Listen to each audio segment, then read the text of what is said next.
할렐루야. 하나님의 놀라운 은혜와 평강이 이 새벽 주님 앞에 나와 예배하는 우리 모두에게, 또 영상으로 예배하는 우리 모두에게 가득하시기를 먼저 간절히 축원합니다.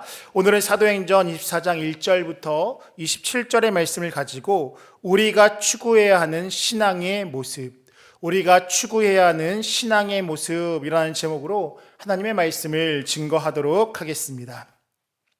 지긋지긋하다라는 말이 있습니다. 사전의 정의는 참고 견디기 힘들 정도로 몹시 괴롭고 싫다라는 뜻을 가지고 있습니다. 아마도 오늘 본문에 바울의 심정이 이와 같지 않을까라는 생각을 하게 됩니다.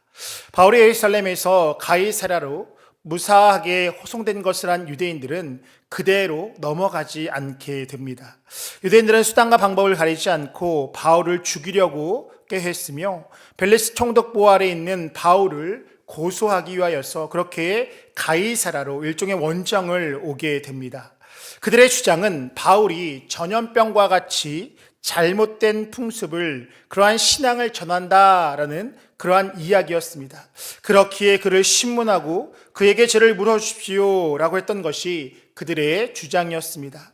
이에 총독은 바울을 그들 앞에 세우고 이야기할 기회를 주게 됩니다. 즉 유대인들이 이와 같이 고발을 하는데, 전염병과 같이 잘못된 풍습을, 신앙을 전한다라고 이야기하는데 그에 대해서 내가 한번 이야기해보라 라는 것이었습니다. 이에 대해서 바울은 이야기합니다. 자신은 예루살렘에 올라간 지가 12일밖에 되지 않았고 거기서 자신이 누구를 만나고 무슨 이야기를 하는지 그들이 보지 못했다라고 이야기합니다. 더 나아가서 자신은 그들이 주장하는 대로 소동을 일으키지 않았다라고 이야기하면서 그렇게 자신은 무죄다라고 변론하게 됩니다. 그러면서 덧붙여서 이야기합니다. 나는 그들이 이야기하는 이단이라는 도를 따라서 하나님을 섬겼으며 율법과 선지자들의 글을 믿으며 더 나아가서 하나님께 대한 분명한 소망이 있다라고 그렇게 이야기합니다. 오히려 자신은 예루살렘을 위한 구제연금을 가지고 와서 자신의 민족을 도우려고 했다라고 그는 그렇게 이야기합니다. 즉 그들이 말하는 죄목에 대해서 해당되는 것이 하나도 없다라고 주장하는 것이 바울의 이야기였습니다. 그러면서 덧붙였던 말은 내가 죽은 자의 부활을 말한 것 외에는 논쟁의 거리가 없을 것이다 라고 이야기합니다. 또한 이 또한 로마의 법에 의해서 문제될 것은 없다라는 것이 바울의 이야기였습니다. 이에 대해 벨릭스는 소송을 연기하고 바울의 이야기를 듣게 됩니다. 이러한 내용을 다루는 본문은 크게 세 부분으로 나누어 볼 수 있습니다. 먼저 1절에서 9절은 바울을 고소하는 대제사장의 무리에 관한 이야기를 다루고 있으며 10절에서 21절은 바울의 그 자신의 변론에 대한 이야기를 다루고 있습니다. 또한 22절에서 27절은 벨릭스 총독의 반응에 관한 이야기를 다루고 있습니다. 또한 본문의 말씀을 통하여서 이 새벽 우리에게 주시는 그 말씀은 무엇인지 함께 나누고 기도의 제목을 삼고자 합니다. 첫 번째입니다. 신앙과 믿음의 기준은 예수 그리스도입니다. 신앙과 믿음의 기준은 예수 그리스도입니다. 오늘 보면 14절은 이렇게 말합니다. 그러나 이것을 당신께 고백하리이다. 나는 그들이 이단이라는 도를 따라 조상의 하나님을 섬기고 율법과 선지자들의 글에 기록된 것을 다 믿으며 라고 이야기합니다. 바울의 신앙과 기준과 그 내용은 아주 분명하고도 확실했습니다. 즉 그의 신앙은 하나님을 섬기는 신앙이었고 율법과 선지자들의 글, 즉 성경을 믿는 신앙이었습니다. 결국 무엇이냐? 그들과 다르지 않음을 그는 그렇게 이야기했습니다. 그런데 그 전에 있어서 그가 전제로 붙인 이야기가 있는데 그것은 다름이 아니라 그들이 이단이라고 하는 그 도를 따랐다라는 것입니다. 그들이 이단이라는 도는 결국 하나님의 아들 예수 그리스도에 관한 내용이었습니다. 즉 바울의 믿음의 기준은, 그 기준이 성경의 말씀을 믿는 기준이 무엇이냐? 그들과 달리 바로 예수 그리스도, 하나님의 아들 예수 그리스도가 그 모든 것들의 기준이 된다라고 그는 그렇게 이야기하고 있는 것입니다. 이 말씀은 예수님이 하나님의 아들임을 고백하는 믿음이었으며 구약에서부터 지칭했던 그 메시아가 그들의 얼마 전에 십자가에서 죽은 그 예수였다라는 분명한 믿음의 고백이었습니다. 즉 바울은 유대민족의 전통의 신앙, 그 모든 신앙들이 아브라함으로부터 시작되었고 모세를 통해서 세워진 모든 믿음과 그 율법을 무시했던 것이 아니었습니다. 오히려 바울은 그 예수 그리스도로 인하여서 모든 율법이 완성되었고 예수님으로 인하여서 모든 예언서의 예언이 이루어졌음을 온전히 믿고 고백하게 되었던 것입니다. 제가 신학대학원 시절 서교 교수님께서 이렇게 말씀하셨던 기억이 있습니다. 구약을 설교하든지 신약을 설교하든지 예수님으로 맞춰져야 한다라는 어떤 그러한 가르침이었습니다. 어쩌면 그것이 오늘 곧 바울의 신학이었던 것입니다. 예수님을 알지 못했던 시절 그 바울은 그들과 같은 믿음이었지만 그가 부활의 예수님을 만난 그 이후에 예수님이 하나님의 아들임을 깨닫고 그를 믿고 나게 되면서 진정 율법의 완성과 성경의 진리를 깨닫게 되었던 것입니다. 우리 또한 우리의 신앙의 모습이 이와 같아야 하는 것입니다. 예수님을 통하여서 우리의 신앙을 점검해야 하는 것이고 예수님을 기준으로 믿음의 삶을 살아가는 것, 이것이 바로 우리의 모습이 되어야 하는 줄 믿습니다. 그것이 곧 진정 살 길이며 더 나아가서 예수 그리스도의 온전한 바라봄을 통할 때 구원의 역사가 우리의 삶 가운데 이루어지게 된다라는 것입니다.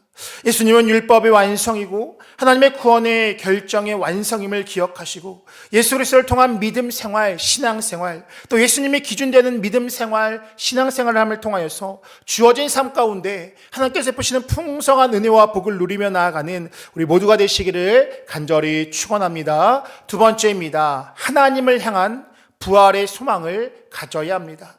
하나님을 향한 부활의 소망을 가져야 합니다. 오늘 보면 15절은 이렇게 얘기합니다. 그들이 기다리는 바 하나님께 향한 소망을 나도 가졌으니 곧 의인과 악인의 부활이 있으리라 함이니이다 라고 말씀합니다. 바울의 신앙은 이와 같은 부활의 신앙이었습니다.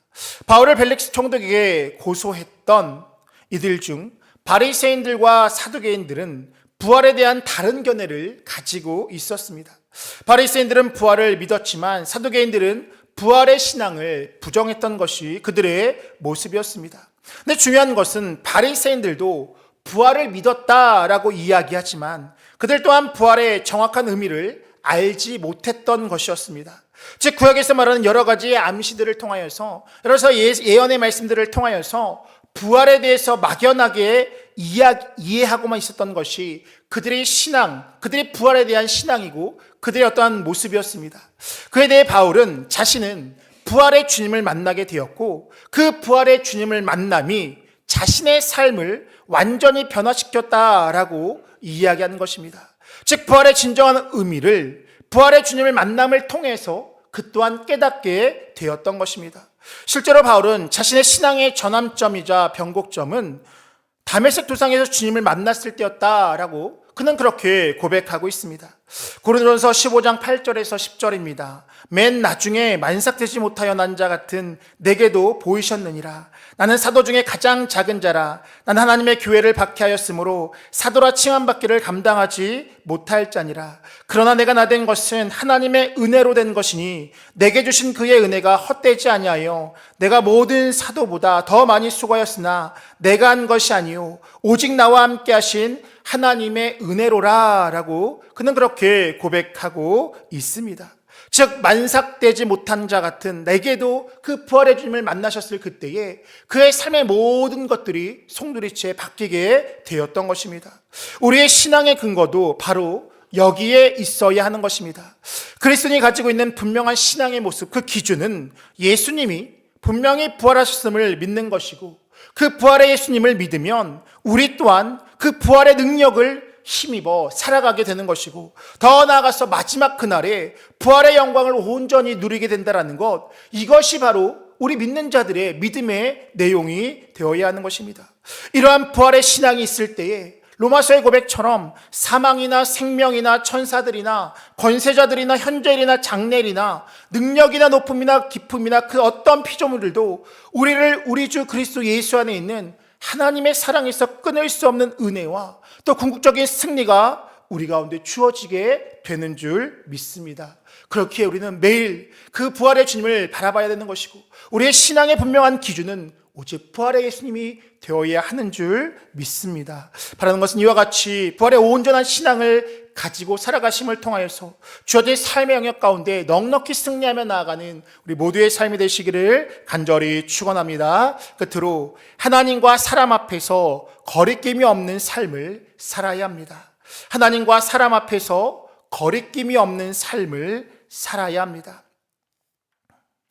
오늘 보면 16절은 이렇게 얘기합니다. 이것으로 말미암아 나도 하나님과 사람에 대하여 항상 양심에 거리낌이 없기를 힘쓰나이다 라고 그는 그렇게 고백합니다. 바울은 분명히 이야기했습니다. 이것으로 말미암아 나도 하나님과 사람 앞에서 양심이 없기를 힘썼다라고 이야기합니다. 여기서 말하는 이것이 의미하는 것은 예수님을 믿었기에, 예수님을 믿은 이유에라고 해석할 수 있습니다. 즉 예수님을 믿은 이유에, 예수님을 믿었기 때문에 그 또한 하나님과 사람들 앞에서 양심의 거리낌이 없이 살기를 노력했다라고 그는 그렇게 증거하고 있습니다. 즉 하나님을 믿는 신앙으로, 예수님의 부활을 믿는 신앙으로 말미암아 하나님은 물론이거니와 사람들 앞에서도 양심에 반하지 않게 살았다라고 그는 그렇게 이야기했던 것입니다. 그러면서 유대인들이 고발한 것처럼 그와 같은 행동들을 범하지 않았다라고 그는 그렇게 변론하고 있습니다. 이는 마치 윤동주 시인의 고백처럼 하늘을 우러러 한 점 부끄러움 행동이 없는 삶을 살기 위해서, 하나님 앞에서나 사람들 앞에서 한 점 부끄러움 행동이 없는 삶을 살기 위해서 그렇게 노력했던 것이 바울의 모습이었다라는 것입니다. 그렇기에 그는 고난과 핍박 속에서도, 억울한 상황 가운데 있어서도 이에는 이, 눈에는 눈으로 똑같이 행했던 것이 아니라 그는 묵묵히 인내하고 견디며 자신의 것을 희생하면서 나아가게 되었던 것입니다. 이것이 바로 믿는 우리의 모습이 되어야 하는 줄 믿습니다. 오늘날 신앙인들의 삶을 보면 그나마 하나님 앞에서는 이러한 태도를, 하나님 앞에서는 부끄러움 없는 모습을 가지려고, 그러한 태도를 취하려고 노력하는 모습들을 보이기도 합니다. 그런데 하나님 앞에서 바른 자로 살기로 결단하며 기도하며 나아가는데, 그런데 세상에 대해서는, 사람들 앞에서는 그렇지 못한 경우들이 많이 있다라는 것입니다. 즉 쉽게 말한다라면 주일에는 온전한 기독교인으로 살아가는데 일상의 삶 가운데는 그렇지 못하고 살아가는 것이 우리의 모습일 때가 많이 있다라는 것입니다. 한 기독교 조사에 의하면 교회의 신뢰도, 즉 교회의 신뢰도는 약간 신뢰, 매우 신뢰를 포함해서 약 18%, 17% 정도에 이른다라는 조사가 있습니다. 반면에 전혀 신뢰하지 않는다, 별로 신뢰하지 않는다라는, 이 신뢰하지 않는다라는 부정적인 표현은 76%에서 77% 정도에 해당된다라는 어떤 그런 조사를 본 적이 있습니다. 왜일까 생각해 보면 여러 가지가 있지만 결국은 믿는 자들의 삶 때문이 아닐까라는 생각을 하게 됩니다. 믿는 자라고 하는 교인들, 성도의 삶이, 우리의 삶이 어쩌면 세상 가운데 그 신뢰를 잃는 듯한 모습으로 살아갔기에 그와 같은 결과가 나타나지 않았을까라는 생각을 하게 됩니다. 신방하다 보면 종종 믿는 사람들이 더하다라는 그런 이야기를 들을 때가 있습니다. 믿는 그 누구 때문에 실족한 이야기를 들을 때가 있습니다. 분명한 것은 교회 안에서와 교회 밖에서의 삶의 모습이 다른 것은 잘못된 신앙이다라고 할 수 있습니다. 바울은 참된 신앙은 결국 하나님과 사람 앞에서 양심의 거리낌이 없어야 하는 것이다 라고 분명하게 말씀하고 있습니다.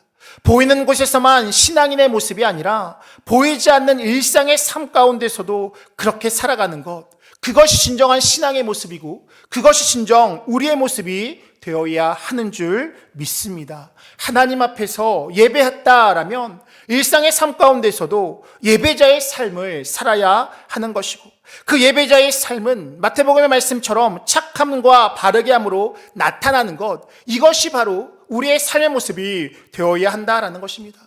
누군가가 예수님이 진짜 살아있는 증거가 무엇이냐라고 물었을 때에 내 삶을 봐라라고 이야기할 수 있는 삶의 모습이 우리의 모습이 되어야 한다라는 것입니다. 그러기 위해서 필요한 것은 무엇이냐? 하나님 앞에서 내가 누구임을 분명히 기억하는 삶을 살아가야 한다라는 것입니다. 쉽게 말한다라면 주일의 삶 그대로가 우리의 일상의 삶의 모습이 되어야 한다라는 것입니다. 각 가정에서도, 각 직장에서도, 주어진 삶 가운데서도 그러한 모습으로 살아가는 것, 그것이 바로 우리의 모습이 되어야 하는 것입니다. 저 언젠가 이렇게 설교를 준비하는데 저희 막내딸이 그런 이야기를 합니다. 누가 나를 도와줄 거예요? 라고 이렇게 외칩니다. 제가 이제 그 얘기를 들었는데 가만히 한번 있어 봤습니다. 근데 저희 아내 사모가 아빠가 도와줄 거야 라고 그렇게 이야기했습니다. 그러자 저희 딸이 아빠 저를 도와주세요 라고 하는데 제가 한 번 더 가만히 있어 봤습니다. 그랬더니 뭐라고 얘기했냐면 김덕민 목사님 저를 좀 도와주세요 라고 그 이야기를 외치는데 저도 모르게 그냥 그 자리에서 일어나게 되었다라는 것입니다. 그럼 무엇이냐? 가정에서도 김덕민 목사의 삶을 살아가야 한다라는 것입니다. 교회에서만 목사의 삶을 살아가는 것이 아니라 일상의 삶 가운데 내게 주어진 그 직분의 삶, 내게 주어진 그 삶의 자리에서 그 신앙인의 모습으로 살아가는 것, 그것이 바로 우리의 모습이 되어야 하는 것이고, 그렇게 살 때에 내 스스로의 삶을 우리가 마음대로 사는 것이 아니라 하나님의 뜻 안에서 순종하고 살아갈 수 있는 삶의 모습이 되어지게 되어진다라는 것입니다. 그렇게 우리가 할 일은 무엇이냐? 하나님 앞에서 내가 한 성도로의 삶, 하나님 앞에서 내가 믿는 자로서의 삶의 그 정체성을 잊지 않고 살아가는 것, 그렇게 살아가는 것이 바로 하나님과 사람 앞에서 양심의 거리낌 없이 살아가는 삶의 모습이다라는 것을 기억하시고, 주일의 삶과 같은 삶을 매일의 삶을 통하여서 살아가심을 통하여서 하나님 앞에서나 사람들 앞에서 칭찬받고 더 나아가서 예수 그리스도의 온전한 복음을 전하며 살아가는 우리 모두의 삶이 되시기를 간절히 축원합니다. 기도하겠습니다.